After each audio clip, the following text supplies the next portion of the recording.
안녕하세요. 저는 인천 송도에 거주하는 베이커리 카페를 운영하는 35살 여자입니다. 우연히 좋은 기회로 카페가 소문이나 잘 된 탓에 서울과 김포에 각각 2호점, 3호점을 냈어요. 남편은 대기업 마케팅팀 5년차 사원으로 근무하고 있는데요. 올 연말까지만 근무하고 저와 같이 카페 사업을 하기 위해 퇴사 예정입니다. 원래는 저 혼자 운영을 했는데요.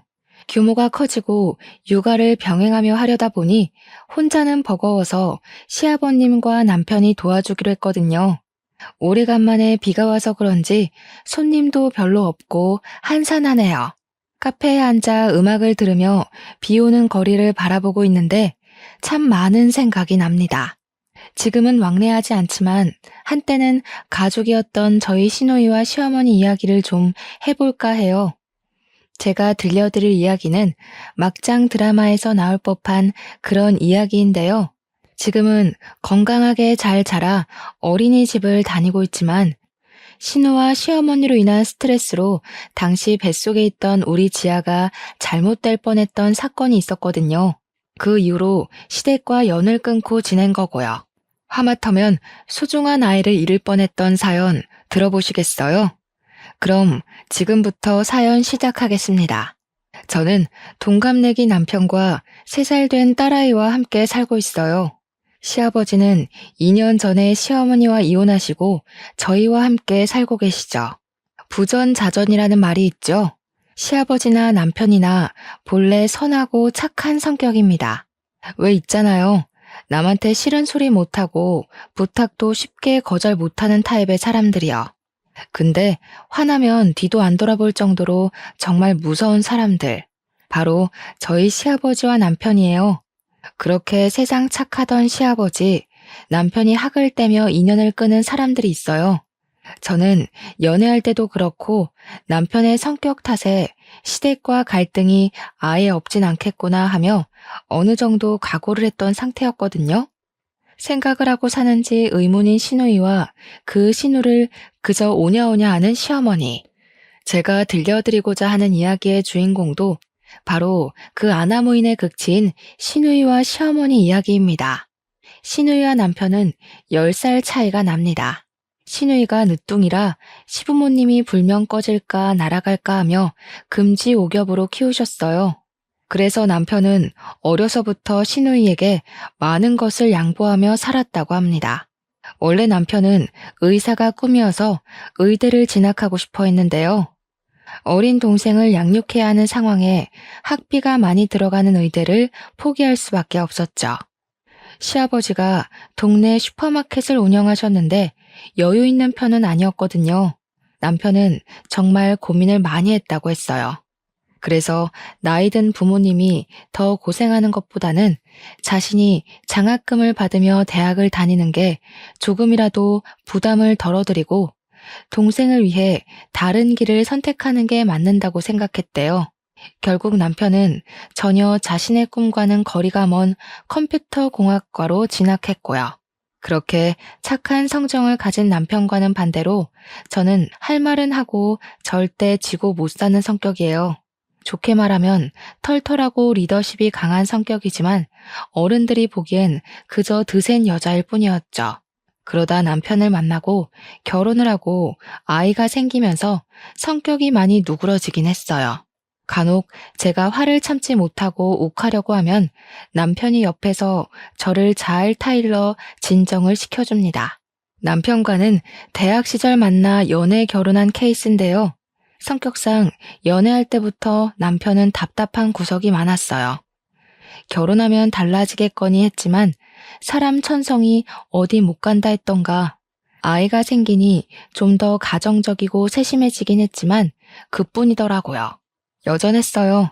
그래도 서로 쿵짝이 잘 맞은 덕에 10년 가까이 연애하고 지금까지 잘 살아오고 있는 것 같아요. 남에게 싫은 소리 하나 못하는 남편이 처음이자 마지막으로 화를 낸 적이 있습니다.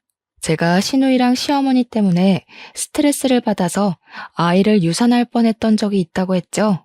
그때 저랑도 한 번도 싸운 적 없는 남편이 시누이와 시어머니께 불같이 화를 내더니 그 길로 바로 시댁과 연을 끊더라고요.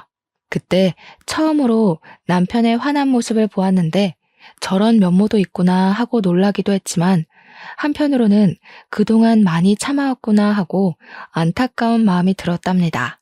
살면서 그렇게 화를 내는 모습은 처음이었거든요. 그래도 부모와 자식의 천륜지간인데 스스로 그걸 끊어냈으니 본인이 말하면서도 얼마나 가슴이 미어지고 아팠을까요? 대학 시절 저와 남편은 봉사활동 동아리에서 만났어요. 동아리에서 유일한 동갑내기 친구여서 저희는 금방 친해질 수 있었죠. 자주 봉사활동도 다니고 만나는 횟수가 잦아지다 보니 자연스레 서로에게 물이 들어 캠퍼스 커플이 되었습니다. 저는 경영학과를 다니고 있었는데 대학 졸업 직후 친정의 도움으로 작은 카페를 하나 차렸어요. 남들과 똑같이 취업시장에 뛰어들어 어렵사리 사회생활을 시작하기엔 시간이 너무 아깝고 답답할 것 같았거든요. 그래서 저만의 일을 하고 싶었고 부모님을 졸라 겨우 설득해 카페를 차린 거죠. 부모님은 멀쩡한 대학 나와서 왜 사서 고생하냐고 만류하셨지만 제가 제과제빵 자격증, 바리스타 자격증 등 여러 자격증 공부를 하는 것을 보시더니 의지가 대단하다며 칭찬을 해주셨어요. 그래서 지원을 해주실 계획이 없었으나 저의 그 의지 하나만 믿고 투자 명목으로 카페 하나 차려주신 거랍니다. 사실 친정 부모님은 조금 여유가 있으신 분들이에요. 지금은 여행도 다니시며 노후 생활을 즐기고 계시지만 원래는 식품 유통 사업을 하셨어요. 아버지가 부동산 투자에 관심이 많으셔서 어렵사리 모은 돈으로 빌라와 건물을 사두신 게 있는데 그 지역이 재개발이 되면서 의도치 않게 돈방석에 앉게 됐거든요. 일을 하지 않아도 적당히 먹고 살 능력도 되실 뿐더러 최근에는 건물을 하나 더 매입하셨고 그 건물에서 나오는 월세로 행복한 노후를 즐기고 계십니다. 10평 남짓한 작은 공간으로 시작한 제 카페는 지금은 많은 유명세를 탔지만 처음에는 한 달 매출이 150만 원 정도로 정말 미비한 수준이었어요. 이 상태로라면 과연 몇 개월이나 버틸 수 있을까 했던 시절이었죠. 제대로 준비를 한 상태에서 차린 게 아니어서 그런지 홍보도 제대로 안 됐고요. 밤낮 바뀌어가며 잠까지 포기하고 메뉴 개발에 총력을 기울였어요. 카페 인테리어를 요즘 젊은 사람들 트렌드에 맞춰 심플하게 바꾼 것도 한몫했었죠. 조금씩 빛을 발하기 시작한 건 남편과 결혼을 한 이후부터였어요. 29살이 되던 해 가을날 오랜 연애의 마침표를 찍고 남편과 저는 결혼을 했어요. 저와 남편만 좋으면 그만이다 생각했는데 의외로 많은 어려움이 있더라고요. 결혼을 하는데 파혼 이야기까지 나오며 많은 우여곡절을 겪었거든요. 원인은 바로 시누이와 시어머니 때문이었습니다. 파혼 생각할 정도로 분위기가 정말 좋지 않았어요. 결국 남편에게 중간 역할을 제대로 하겠다는 맹세를 받고 결혼을 했습니다. 신우는 남편과 10살 차이가 나는 늦둥이였어요. 결혼할 당시 19살이었고 정상적이라면 고등학교에 다닐 나이였지만 신우는 학교를 다니지 않았습니다. 어렸을 적부터 오냐오냐 하며 자란 탓에 하도 사고를 많이 쳐 정학을 밥 먹듯이 하다 결국 자퇴를 했거든요. 흔히 말하는 일진무리에 속해 있던 신우는 시도 때도 없이 싸움을 하기도 했고 미성년자 신분으로 술집에 가다 걸리기까지 하는 둥 사고를 쳐대는 신우 때문에 시부모님은 학교로 출근을 하다시피 하셨어요. 그래도 중졸은 면해야 한다며 어르고 달래서 검정고시를 치렀고 3번 만에 고졸 학위를 취득했어요. 그것도 시어머니가 닥달을 해대는 통에 겨우 공부했다더라고요. 지금 생각해보면 신우이는 심성도 머리도 나빴던 것 같네요. 살면서 신우처럼 제멋대로 생각하고 무식하게 행동하는 사람도 처음 봤거든요. 그러다 웬일인지 신우는 1년 정도 시간을 들여 간호조무사 자격증을 취득하더라고요. 집에서 10분 정도 거리에 있는 작은 병원에서 시간제로 일을 시작했고요. 그때만 해도 남편과 저는 신우가 이제야 정신 좀 차리려나 보다 하고 생각했답니다. 시어머니는 그런 신우이를 우리 집안에도 드디어 사자가 생겼다며 기뻐 날뛰셨고요. 사자는 맞지만 저희가 아는 그 사자가 아니잖아요. 그 모습을 보고 조금은 어이가 없었지만 그러려니 했죠. 어쨌든 그 시기와 맞물려 남편과 결혼 이야기가 나와 양가 집안에 인사를 드리기로 했어요. 2주 정도의 시간이 흐르고 예비 시댁에 인사를 드리러 간 날 진수성찬이 차려져 있는 거예요. 그래서 저는 당연히 며느리 될 사람 온다고 너무 환대해 주시는 거 아닌가 생각했죠. 그랬더니 웬걸요? 신우가 인턴 기간 끝나고 정규직이 됐다고 축하 파티한다고 잔치상을 차린 거였어요. 제대로 김칫국을 한 사발 들이켰던 저는 민망해서 어쩔 줄 몰랐어요. 그런 저의 모습을 보신 예비 시부가 신경이 쓰이셨는지 제가 인사를 하러 오는 자리기도 해서 겸사겸사 준비했다고 하셨죠. 그런데 말입니다. 전 밥을 먹으면서 밥이 입으로 들어가는지 코로 들어가는지 몰랐어요. 예비 신우와 예비 시모가 번갈아 가며 질문을 해대는 통에 대답하랴 밥 먹으랴 정신이 하나도 없었거든요. 언니, 뭐 안 사왔어요? 나 정직원 된 기념으로 선물 사온 거 없냐고요. 세상에, 오빠, 여자친구 센스가 없어도 너무 없다. 우리 엄마 센스 없는 여자 싫어하는데 점수가 벌써 깎였네? 언니, 이럴 때 점수 좀 따는 거예요. 예, 너는 우리 윤우랑 결혼할 생각이면 미리미리 준비를 했어야지. 카페 운영한다고 했나? 그거 뭐 얼마나 되니? 벌써부터 소원해지면 안 되는 거야. 우리 윤지 봐라. 남들 하기도 어렵다는 그 간호사잖니? 네, 어머니. 미리 챙겨드리지 못해서 죄송해요. 작은 카페긴 해도 혼자 하려니 정신이 없었어요. 다음부턴 잘 챙길게요. 윤지 씨, 축하해요. 예, 윤지 씨가 뭐니? 그래서 가정교육이 중요하다고 하는 거란다. 아무리 나이가 어려도 그러면 안 되는 거란다. 알겠니? 가만. 너 피부 관리하기는 하니? 결혼 앞두고 신경 쓸 게 아니라 평소에 잘 가꿔둬야 하는 거야. 역시 내 딸이 세상에서 제일 예뻐. 어떻게 처음 인사 오는 자리인데 면전에 대고 대놓고 저런 말을 하나요? 예비 시모는 제 면전에서 대놓고 외모 지적질을 하질 않나. 우리 간호사 선생님이라며 제 인사는 듣는 둥 마는 둥 하더니 예비 신우를 치켜 세워주기 바빴죠. 예비 신우는 말끝마다 선물하며 앞으로는 결혼하면 제때 챙겨주라며 조언이라고 하더군요. 남편은 어쩔 줄 몰라 하며 그저 난감해할 뿐이었고요. 그렇게 찝찝한 마음으로 인사를 드리고 늦은 저녁이 돼서야 나왔습니다. 자기, 아까 어머니가 하시는 소리 듣고 어떻게 가만히 있을 수 있어? 왜 아무 말도 않고 있었냐고. 내가 그런 소리 듣자고 인사 온 거야? 너무한 거 아니야? 난 상 차려준 거 보고 괜히 나 때문에 신경 쓰신 거 아닌가 걱정까지 했어. 근데 뭐? 선물? 피부 관리? 내가 진짜 어이가 없어서. 아무리 그래도 이건 경우가 아니지. 하은아, 미안해. 우리 엄마가 원래 동생이라면 사족을 못 쓰셔. 나이 차이가 많이 나다 보니 오냐오냐 하시는 게 좀 있으셔. 내가 나서주지 못해서 미안해. 다음부턴 그런 일 없게 할게. 한 번만 용서해주라, 응? 그래, 잘난 아들이 며느리 될 사람 데려온다니 눈에 안 차실 수도 있겠지. 그래도 어떻게 면전에 대고 그렇게 말씀하실 수 있는 거지?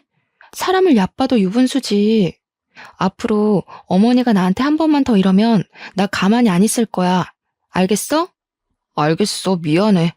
우리 엄마가 너한테 함부로 하는 일 절대 없게 할게. 그렇게 어렵사리 저희 집까지 인사를 마치고 상견례 날짜를 잡았어요. 아니나 다를까 상견례 날에도 예비 신우가 함께 자리했는데 정말 눈치가 없는 건지 본인이 마치 시어머니라도 되는 양 저희 부모님한테 이것저것 캐묻기 시작하더라고요. 누가 보면 경찰이 범죄자 취조하는 줄 알았다니까요. 정말 생각이라는 것을 하나 싶을 정도로 무례한 질문을 하기 시작하더군요. 이 자리가 어떤 자리인지 낄 때 안 낄 때 구분해야 하는데 무슨 생각인지 파악이 되질 않았습니다. 애초에 생각이란 걸 하지 않았을지도 모르죠. 우리 오빠는 대기업 다니면서 돈도 많이 버는데 언니는 코딱지만한 가게 하나 운영하면서 혼수나 예단을 제대로 할 수나 있겠어요? 매출이 잘 안 나온다고 들었는데 무슨 돈으로 결혼시킬 거예요? 아가씨, 저의 모아둔 돈도 조금 있고 형편에 맞춰 결혼할 거예요. 그렇게 걱정 안 해주셔도 돼요. 저희가 하는 결혼이니 최대한 손 안 벌리고 하려고요. 누가 언니한테 물어봤어요? 얘기하는데 끼어들지 말고 가만히 좀 있어봐요. 말이 나왔으니 하는 말인데 꾸민비나 예단은 얼마나 보내주실 건가요? 직업도 직업인 만큼 품위 유지비도 만만치 않을 것 같은데. 우리 윤지가 어려서부터 똑 부러지는 성격이라 짚고 넘어갈 건 짚고 넘어가야 해서요. 어차피 해야 될 얘기니 너무 기분 나빠하지 마세요. 틀린 말도 아니잖아요. 그 상황을 지켜보는 남자친구와 예비 시부는 그저 물만 들이켜고 있을 뿐이었어요. 본인들이 생각해도 어이가 없었던 거죠. 좋은 날을 앞두고 마련된 중요한 자리인 만큼 친정 부모님은 무례한 예비 신우와 예비 시모의 모습을 보고도 애써 화를 참으셨어요. 제가 성격을 아빠 닮았는데 아빠가 욱하려고 하시더니 주먹을 꽉 쥐고 참으시는 걸 봤거든요. 사돈 처녀가 오빠가 장가를 간다니 많이 서운한 모양이네요.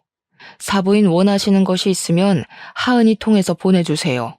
그리고 신혼집은 정서방 회사 근처에 있는 곳으로 집을 한 채 선물로 주려 합니다. 집을 선물로 준다고요? 우와, 새언니네 아빠 정말 최고다.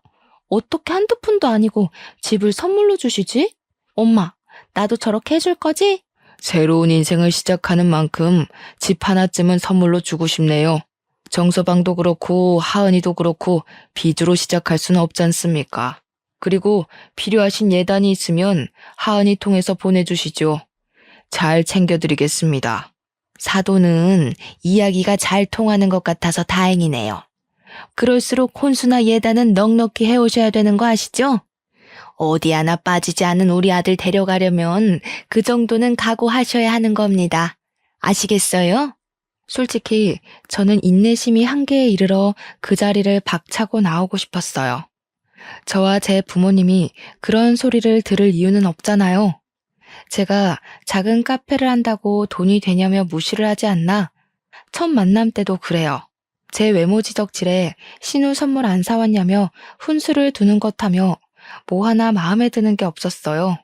결국 상견례가 끝나고 남자친구와 크게 다투게 되었죠. 자기야, 진짜 너무한 거 아니야? 저번 인사 때도 그렇고 오늘이 어떤 날인데 아가씨가 나서? 왜 아무 말도 안 하고 꿀먹은 벙어리처럼 행동하는 거야? 내가 이런 수모 겪으면서까지 너랑 결혼해야 돼?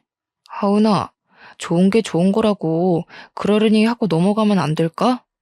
솔직히 나도 어떻게 해야 할지 모르겠어.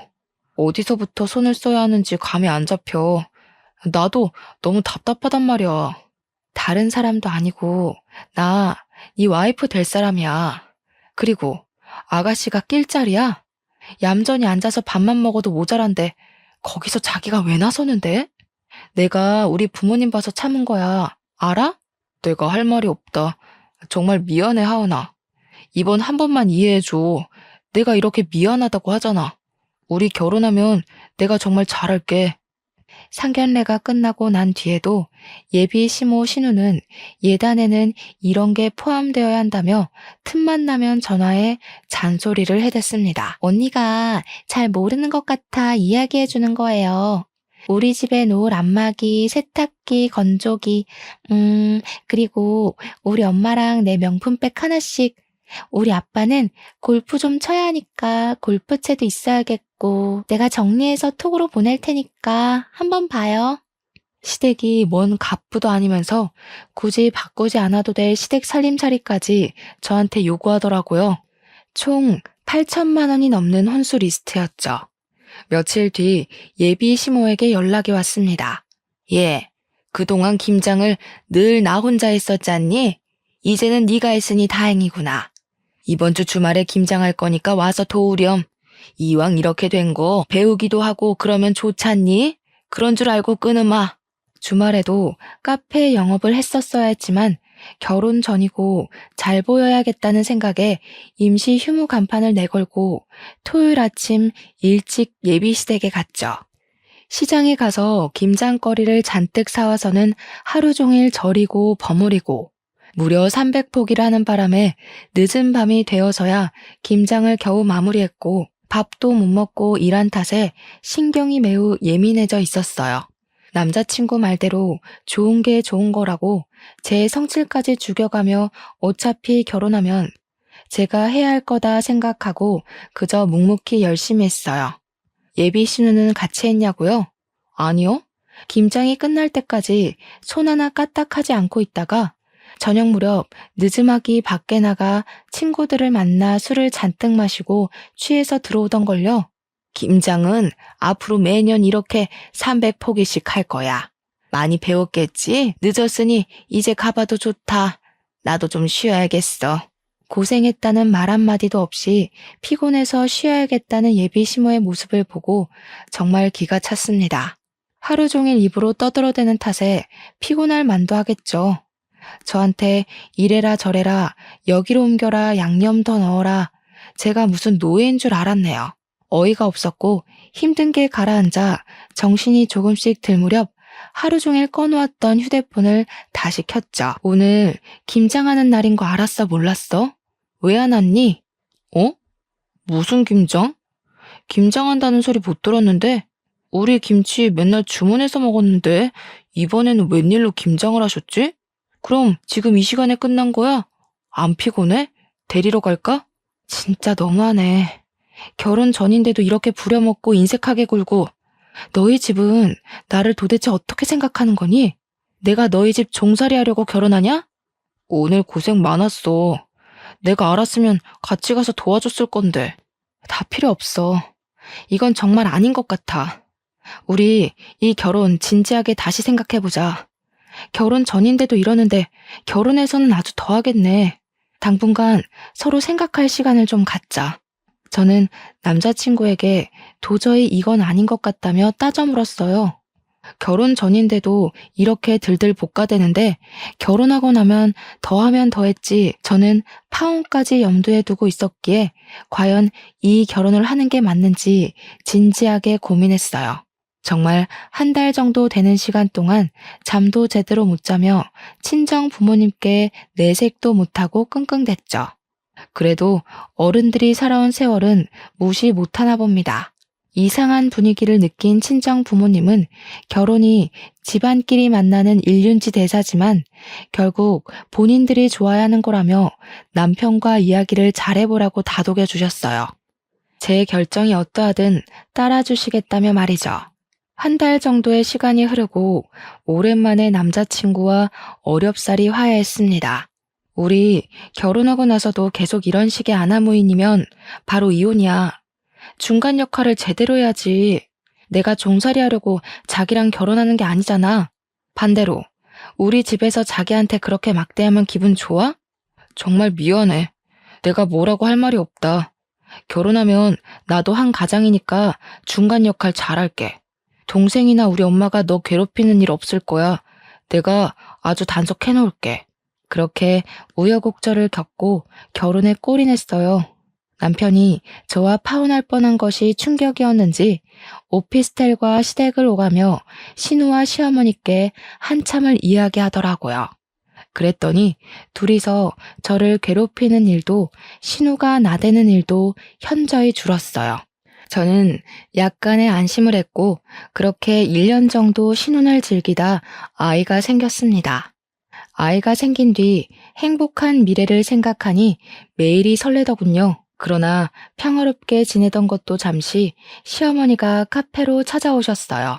그동안 제 카페는요, 150만 원 언저리던 매출도 2배 정도 늘었고요. 단골 손님도 제법 늘어나 장사가 잘 풀리고 있던 시점이었어요. 무언가 할 말이 있어 여기까지 찾아온 게 눈에 보이더군요. 어머니, 카페까진 어쩐 일이세요? 일단 여기 차 한 잔 드세요. 저한테 하실 말씀 있으신 것 같은데 편하게 말씀해 주세요. 네가 그래도 눈치는 좀 있나 보구나. 사실은 말이다. 윤지가 몇 개월 전에 만난 남자친구가 있는데 그 사람이 의사란 말이다. 윤지가 결혼을 하고 싶어 하는데 너도 알다시피 우리가 여유 있는 집은 아니잖니. 아가씨가 결혼하는데 무슨 문제라도 있어요? 마음 맞는 사람들끼리 알아서 해야 할 문제인데 어머니가 왜 근심이 많으세요? 얘 말하는 것 좀 봐. 다른 것도 아니고 의사 집안이라잖니. 결혼한다 하면 예단이며 혼수며 한두 푼이 아닐 텐데 우리 집 형편에 그 집 맞춰주려면 등골이 휜다 휘어. 그래서 말이다. 너희 살고 있는 신혼집 좀 팔아서 결혼 자금으로 보태자꾸나. 네? 무슨 말씀이세요? 아가씨가 결혼하는데 왜 저희 신혼집까지 팔아야 하는데요? 이 집이요, 저희 아버지가 해주신 결혼 선물이에요. 그런데 이 집을 마음대로 파니마니 하시는 거세요? 내가 알아보니 시세가 8억 정도는 하더구나. 집 팔아서 결혼 자금 혼수나 예단도 해야 하고, 그리고 명색이 장모인데 사위 될 사람 차 한 대 정도는 뽑아줘야 하지 않겠니? 우리한테 줄 용돈 한 번에 준다 생각하고 그렇게 하자. 어머니, 왜 이렇게 제멋대로세요? 제가 언제 집 판다고 했어요? 아가씨가 결혼하는데 물론 결혼 자금 보태드릴 순 있죠. 하지만 집까지 팔고 저희가 희생해가면서 그렇게 할 이유는 없는 것 같은데요. 얘 말하는 꼬락서니 좀 봐라. 너 어디서 배워먹은 짓이야? 네 애미애비가 그렇게 가르치던? 시어머니가 이렇게 하자 하면 너는 그냥 네 하면 되는 거야. 어디서 따박따박 말대꾸야? 제가 조목조목 따지고 들자 시어머니는 표정이 확 변하더니 막말을 내뱉더라고요. 알고 보니 신우의 남자친구는 대대로 의사를 배출한 사자 집안이었어요. 신우가 간호조무사 됐다고 사자거릴 땐 언제고 왜 이제 와서 저러는지 이해가 되질 않았어요. 간호조무사를 차별하는 건 아니지만 솔직히 엄연히 간호사와 조무사는 페이 자체가 다르잖아요? 근데 신우는 자신이 마치 진짜 간호사라도 되는 것 마냥 간호조무사인 사실을 숨기고 진짜 간호사인 척을 한 거였어요. 있어 보이는 집이라며 제 딴에는 저한테 예단으로 받은 명품으로 치장하고 다녔는데 서로 맞춰서 살아야 한다는 개소리를 했던 거예요. 당연히 그 의사 남자친구 측에서 예단을 요구했는데 감당할 수준이 아니었던 거죠. 솔직히 이거 사기 결혼 아닌가요? 직업도 속이고 집안도 속이고 시어머니 말대로 돈은 보태준다 치자고요. 결국 저도 똑같은 사람 되는 거 아니냔 말입니다. 사실 그때 당시 임신 중기가 시작될 무렵이었고 일을 계속하다 보니 컨디션이 좋진 않았어요. 병원에서는 원체 몸이 약한 체질이라 몸에 무리가 가면 안 되니 카페를 정리하는 것이 어떠냐고 할 정도였거든요. 아무튼 시모는 계속 집을 팔아 결혼 자금에 보태자며 친정이 잘 살지 않느냐고까지 하더라고요. 신혼집 턱하니 선물해주지 않았냐며 능력 있는 것 아니냐면서요. 친정까지 들먹이는 바람에 속에서 열불이 났지만 겨우 참아내며 친정 부모님과 남편에게 이야기해본다 말씀드리고 시어머니를 겨우 집으로 돌려보냈습니다. 저녁 시간이 다 되었을 무렵 이번에는 신우이가 연락이 오대요. 언니, 난데요. 엄마한테 다 들었어요. 제가 결혼한다는데 그깟 돈도 못 보태요? 자신이 결혼 못해서 인생 망하면 다 언니 책임이에요. 알겠어요? 아가씨, 뭔가 잘못 알아도 한참 잘못 알고 있는 것 같아서 한마디 할게요. 우리 집을 팔면서까지 그 집안이랑 결혼해야 할 이유가 있어요? 거짓말을 하면서까지? 당당하게 아가씨를 있는 그대로 오픈해야지. 뭐가 두려워서 거짓말 하는데요. 내가 거짓말을 하던 안 하던 그건 내가 알아서 할 일이고. 아무튼 집 팔아서 내 결혼 자금 좀 보태줘요. 하나밖에 없는 남편 동생이 시집 간다는데 있는 집에서 그 정도는 해줘야지. 안 그래요? 그런 줄 알고 있을게요. 내가 말했죠. 왜 우리 집을 팔아야 하느냐고요. 내 말 무슨 뜻인지 몰라요? 이 집 팔 일 없고 팔지도 않을 거지만 아가씨, 결혼은 아가씨가 알아서 해야 하는 거예요. 형편에 맞춰야지 욕심내지 말아요. 끊어요. 그 시어머니의 그 시누이. 둘이 연달아 말도 안 되는 말로 괴롭히는 통에 제가 스트레스를 많이 받았나 봅니다. 전화를 끊고 갑자기 배가 뭉치며 묵직한 통증을 느꼈고 저는 그 자리에 주저앉아 정신을 잃고 말았어요. 눈을 떠보니 저는 병원 응급실에 누워있더라고요. 알고 보니 카페에 있던 직원이 쓰러진 저를 보고 구급차를 불러 병원으로 온 거였어요. 병원에서는 제 휴대폰으로 남편에게 연락을 한 뒤였고 연락을 받고 달려온 시어머니는 옆에서 똥 씹은 표정으로 절 노려보고 있었어요. 남편은 일하던 도중에 저에게 달려왔고 시어머니에게 저한테 가보라고 부탁을 했던 것 같더라고요. 시어머니 표정은 내가 왜 여기에 있어야 되냐, 귀찮아 죽겠네, 딱 이런 느낌이었습니다. 저는 스트레스 및 과로로 인한 쇼크가 일시적으로 온 거였고 하마터면 아기가 위험할 뻔했다는 의사의 말에 남편은 얼굴이 굳더라고요. 무슨 일이냐 물으니 시어머니는 당연히 아무 말도 안 하고 계시고 우물쭈물하던 카페 직원이 자신이 본 것을 그대로 이야기해 주더라고요. 사실 저분이 카페로 찾아오셔서는 사장님이랑 말씀을 나누시는데 돈 이야기를 하시는 것 같더라고요. 가시고 나서 얼마 안 있다 전화를 받으셨는데 통화가 끝나고 한숨을 깊게 내쉬시더니 그대로 쓰러지시더라고요. 무슨 말씀을 나누신 건지 모르겠지만 제가 본 건 그게 다예요. 자기야, 신경 쓰지 마. 별일 아니야. 별일이 아니긴 뭐가 아니야. 아이를 잃을 뻔했다잖아. 엄마, 이 사람한테 무슨 이야기 한 거예요?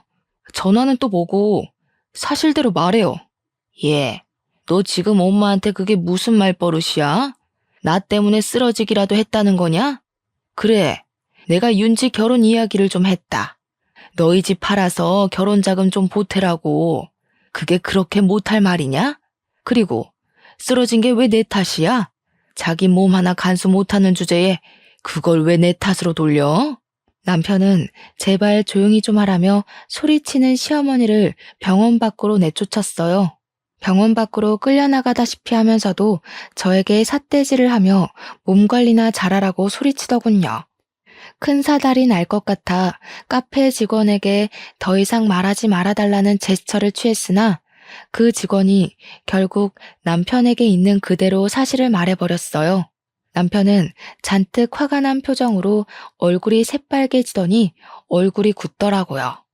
링거만 맞고 가면 된다는 의사의 말에 휴식을 조금 취한 뒤 남편은 아무 말 없이 저를 집으로 데려다 주더니 잠시 다녀올 곳이 있다며 나갔습니다. 그렇게 한두 시간이 흘러 곤히 자고 있는데 시누이에게 전화가 오는 겁니다. 받을 기력도 없었지만 무슨 말을 또 하려나 하고 받았죠. 글쎄 전화를 받았더니 싸우는 소리와 함께 온갖 욕설이 난무하는 거 아니겠어요? 어라? 자고 있었나 봐요? 그걸 그렇게 다 고자질하니까 좋아요? 새언니 처음부터 마음에 안 들었어. 지금 오빠 난리치고 있는데 너는 상황에서 자냐? 내가 의사랑 결혼하는 게 그렇게 안 이꼬워요? 이 결혼 못하면 책임질 거냐고. 알고 보니 남편이 시댁으로 가 그동안 쌓인 울분을 다 터뜨리고 있던 거였습니다. 휴대폰 너머로 남편과 시어머니의 소리가 들리더라고요. 아이가 잘못되기라도 했으면 다 같이 죽어도 모자라요. 어떻게 임신한 사람 생각은 하나도 하지 않으세요? 나는 그렇다 쳐도 하은이한테는 그러면 안 되죠. 도대체 왜 이렇게 못 잡아먹어서 안달이냔 말이에요. 너는 이 엄마한테 못하는 소리가 없어. 내가 널 그렇게 가르쳤니? 둘 다 그만해. 세아가 보기에 부끄럽지도 않아? 일단 둘 다 진정 좀 하란 말이야. 당신도 제발 그만해. 몸 상태도 말이 아니지만 가만히 있을 상황은 아닌 것 같아 지친 몸을 이끌고 20분 거리에 있는 시댁으로 갔습니다. 시아버지가 겨우 말린 덕에 다행히 시끄러운 상황은 끝이 나 있는 상태였고 시어머니와 남편은 여전히 씩씩대며 분을 사귀지 못하고 있었어요. 저는 시아버지에게 대충 상황 설명을 들었죠. 집안에 여자를 잘못 들여서 이런 사달이 났다. 하나밖에 없는 여동생 잘 되는 게 그렇게 배가 아프니? 전현이 며느리로 들어와서 이 사달이 난 게다. 그러게 얘, 너만 알겠습니다 하면 조용히 넘어갔을 일인데 이렇게 만드니까 좋으니? 언니네 친정 돈 좀 있다고 그렇게 막 무시하고 살아도 돼요? 평소에도 우리를 얼마나 고깝게 생각했으면 이딴 식으로 행동을 하실까? 나 결혼 못하면 다 오빠랑 언니 책임이야. 저도 참는데 한계가 와서 한마디 차려는 찰나 남편이 제 앞을 가로막는 게 아니겠어요? 앞으로 인연 끊고 삽시다. 더 이상 아들과 엄마, 오빠 동생 사이도 아니에요. 나중에 죽어서야 연락하시고 앞으로 다시는 연락하지 마세요. 아니, 죽어서도 연락하지 마요. 지금까지 늘 어머니가 하라는 대로 하며 살았어요. 그리고 윤지한테도 할 만큼 했다고 생각합니다. 뭐? 인연을 끊어? 부모와 자식이 천륜으로 이어져 있는데 네가 감히 끊는다고? 언제까지 거짓말하면서 그 잘난 의사 사이 얻으려고 노력하실 거예요? 하은이랑 저는 가족도 뭣도 아니에요. 이 사람 아이 잃을 뻔했어요. 그러고도 대우받길 원하세요? 저희한테 해주신 게 도대체 뭐예요? 앞으로 연락하지 마시고 윤지가 결혼하든 말든 내 상관할 바 아닙니다. 그렇게 남편은 한바탕 쏟아낸 뒤 무표정으로 제 손을 잡고 집을 나왔어요. 집으로 돌아와 제 앞에서 애써 아무렇지 않은 척하며 앞으로는 우리만 생각하자고 자기 엄마 때문에 고생시켜 미안하다며 사과를 하더라고요. 그렇게 시댁과 연을 끊게 됐고 종종 시아버지가 몸은 괜찮냐며 연락을 주실 뿐이었어요. 그 뒤로 시누이는 어떻게 됐냐고요? 결국 시누이는 남자친구에게 직업을 속인 것이 들통이 났고 파혼을 당했어요. 제가 실려갔던 응급실이 시누이 남자친구의 병원이었고 응급실에서 저와 남편, 시어머니가 나눈 대화를 우연히 그 사람이 들었대요. 시어머니와 시누이는 저에게 연락을 시도해왔지만 남편이 휴대폰 번호도 바꾸고 연락을 차단시켜 버리더라고요. 저도 컨디션이 어느 정도 회복이 되어 카페에 다시 출근을 시작했죠. 잠잠하나 싶더니 아니나 다를까 카페에까지 찾아오더라고요. 당연히 연락이 안 되니 그럴 수밖에요. 직원들이 제지를 하며 카페 안에 들어오지 못하게 하기도 하고 제가 경찰을 불러 쫓아내기도 하며 크고 작은 소란을 피워댔어요. 그러다 보다 못한 직원이 경찰에 신고도 하고 남편이 시어머니한테 한 번만 더 찾아오면 영업방해죄로 고소할 거라며 엄포를 놓은 탓인지 다행히 그 뒤로는 잠잠해지더라고요. 그렇게 한바탕 소란이 마무리되고 조금은 평화로운 시간이 찾아왔답니다. 우연히 인터넷으로 제 카페가 동네 맛집으로 소개되면서 방송에 나오게 됐는데 점점 유명세를 치르기 시작하더라고요. 덕분에 잡지사 인터뷰도 해보고 방송 출연으로 인해 지역 맛집으로 선정되기까지 했습니다. 실제로 방송 출연을 하다 보니 입소문이나 자연스럽게 승승장구하게 되더군요. 500만 원 정도 수준에서 월 2천, 많게는 2,500만 원으로 매출도 급상승하더라고요. 혼자 카페를 운영하기 어려운 수준이 되자 남편은 회사를 연말까지만 다니기로 했어요. 퇴사 후 저와 같이 카페 사업을 하기로 했거든요. 서울에 2호점, 김포에 3호점을 낼 정도로 번창하게 되었답니다. 그렇게 돈을 차곡차곡 모았어요. 신혼집을 정리하고 모은 돈을 보태서 지금 살고 있는 송도의 아파트로 이사를 왔고요. 아이가 태어나고 직원들에게 업무를 일임하며 잠시 쉬고 있는데요. 정말 그야말로 행복한 나날을 보내고 있었습니다. 그들이 또 나타나기 전까지는 말이죠. 서울에 2호점을 낸 지 얼마 되지 않아 저희도 배달 서비스를 시작하게 되었어요. 요즘에는 인터넷으로 주문과 결제를 할 수 있는 편리한 세상이 온 거죠. 정신없는 와중에 저희 카페를 홍보해주는 업체로부터 이상한 연락을 받았어요. 며칠 전부터 카페에 대한 안 좋은 글이 퍼지고 있다는 겁니다. 저희가 홍보하면서 손님들과 소통하는 메신저가 있는데 거기에 계속 악플이 달리고 블로그에 저희 카페에서 이물질이 발견됐다며 비위생적이라는 내용이 담긴 글들이 수두룩한 거 아니겠어요? 댓글 중에는 아이를 욕보이는 댓글도 있어 이대로 두고 볼 수는 없었죠. 바로 경찰에 신고해서 악플러들을 모조리 고소할 생각이었습니다. 한 달 정도가 지났을까 경찰서에서 한 통의 전화가 걸려왔어요. 이하은 씨 되시죠? 안녕하세요.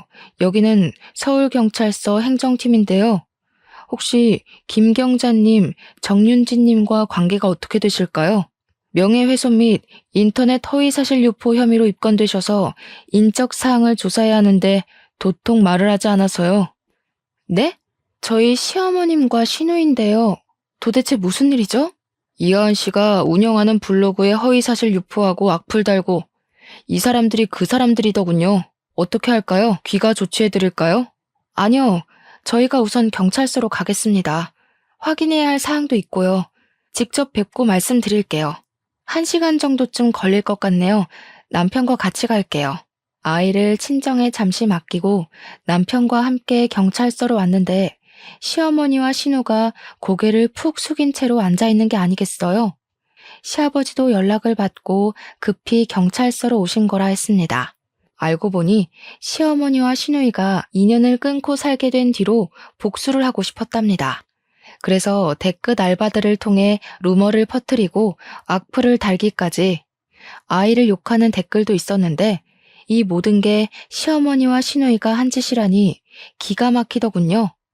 그러자 시아버지가 크게 소리치셨습니다. 난 이제는 도저히 같이 못 살겠다. 그렇게 당하고 나서 조용히 잘 사는 것 같았는데 왜 멀쩡히 사는 애들을 괴롭혀서 이 사달이 나게 해? 여보, 우리 이제 이혼합시다. 나도 참을 만큼 참았어. 도대체 어디까지 망가져야 정신을 차릴래? 이혼이요? 이혼이 그렇게 쉬워? 그리고 전현 때문에 우리 집안이 이 꼬락서니가 났는데 왜 다들 나한테만 잘못했다는 거야? 내가 창피해서 세아가 볼 면목이 없다. 하도 창피해서 동네 다니는 것도 두려워. 이제는 그딴 거 신경 안 쓰련다. 너희들이 감옥에서 썩든 말든 알아서 잘 지내. 조만간 이혼 서류 보낼 테니 답변 주고. 아무리 그래도 그렇지. 아빠가 우리한테 이러면 안 되는 거야. 같이 산 정이 있지. 어떻게 아빠가 우릴 버려? 나 감옥 가기 싫어. 아빠, 나 여기서 나가게 해줘요. 응? 나도 봐줄 만큼 봐줬다. 지금까지 당신과 윤지 저지른 죄값은 달게 받아. 분명히 기회는 있었어. 그럼에도 불구하고 너희를 가족을 저버린 거야. 더 이상 서로에게 미련 갖지 말자. 시아버지마저 등을 돌려버리자 그들은 미쳐서 발악을 하기 시작했어요. 저러다 무슨 일 생기는 건 아닌지 걱정을 많이 하더라고요. 자기야, 내가 곰곰이 생각해봤는데 아버님 우리랑 같이 사시는 건 어때? 이렇게 된 거 혼자 계시게 하지 말고 우리가 모시고 사는 것도 좋을 것 같아.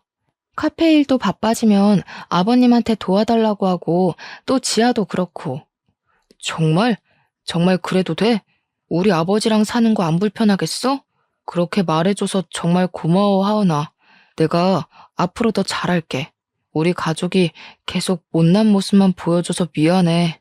며칠 뒤 저희 집으로 시아버지가 이사 오셔서 함께 살게 되었죠. 저녁 식사를 하며 오래간만에 오순도순 이야기를 하는데 시아버지가 말씀해 주시길 그동안 신우는 간호사로 사칭하고 다닌 탓에 업계에서 소문이 나 취업이 쉽지 않았다고 해요. 편의점, 노래방, PC방 아르바이트를 전전하며 생활했고 시어머니는 이혼 후 식당에서 설거지 아르바이트를 시작하셨었다고 합니다. 그러던 와중에 시어머니와 시누이는 제 카페에 대한 비방글을 작성하고 댓글 알바들을 고용해서 허위 사실을 유포한 것 같다고요. 결국 시어머니와 시누이는 각각 벌금형을 선고받아 2,300만 원이라는 거금을 벌금으로 내야 했어요. 시아버지는 이혼하시면서 시어머니에게 전해주신 게 아무것도 없으셨다 했어요. 줄 이유도 없고 그런 사람들한테 자신의 재산을 많지는 않지만 단 한 푼도 들어가게 둘 수는 없다면서 모든 재산을 처분하셨어요. 그러고는 3억을 저에게 주시며 말씀하시더라고요. 내가 그동안 세아가 너한테 못할 짓을 한 것 같아 미안하구나. 더 챙겨주고 그래야 했는데 큰소리 나는 게 무섭다는 이유로 방관했던 것 같구나. 미안한 마음이기도 하고 앞으로 더 잘해보자는 의미이니 받아주렴. 아버님, 제가 이 돈을 어떻게 받아요? 저 이 돈 없어도 충분히 사업할 수 있어요. 앞으로 제가 아버님 호강시켜 드릴 테니까 빨리 넣어두세요. 결국 시아버지의 성화에 못 이겨 3억 원이라는 돈을 받은 저는 사업 자금에 보태서 사용했고요. 김포에 200평 규모의 대형 베이커리 카페를 준비 중입니다. 앞서 말씀드린 3호점이죠. 지금은 시아버지, 남편과 사랑스러운 아이와 함께 행복하게 잘 지내고 있어요. 일하랴 바쁠 때면 시아버지가 아이를 돌봐주시기도 하거든요. 동네에서 손녀 바보라고 소문도 자자하세요. 여기까지가 제 사연입니다. 어떠셨나요? 솔직히 시누이와 시어머니만 아니었으면 정말 완벽한 가정을 이루어 살 수 있었을 거예요. 저한테 이런 일이 일어날 줄은 꿈에도 몰랐지만 인생 공부했다고 생각할래요. 혹여나 여러분도 저와 비슷한 일을 겪고 계시면 저처럼 참지 마시고 할 말 모조리 다 하세요. 그게 뒤탈 없고 깔끔하거든요. 저의 긴 사연 읽어주셔서 감사합니다. 언제 한번 저희 카페에 놀러 오세요.